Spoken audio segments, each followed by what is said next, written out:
ปิดเป็งเป็ดเปิดเลยเด้อพี่น้อง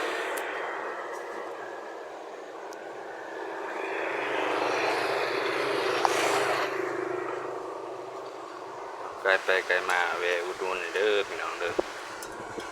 ร้านเปิดตั้งอยู่บ้านไซสะอาดแข็งอัตตปือ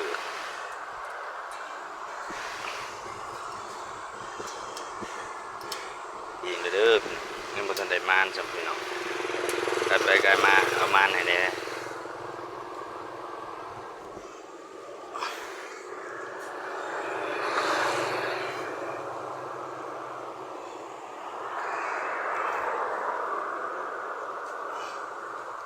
ปีเป็ดคือเก่าไหมนี่เปิดมานี่ว่านี่บ่ได้เปิดพี่น้อง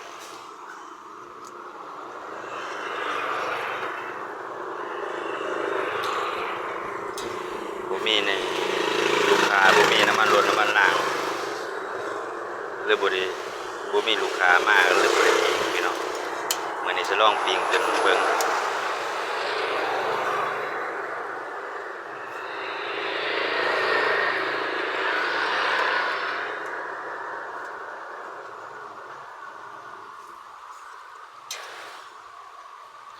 เอาใครได้มานแล้วก็ยินดีนำเอาใครบ่ได้มานแล้วก็สู้พี่น้องแต่ว่ายังเราคุยยังบ่ทันได้มานซำเด้อหาก็ปิ้ง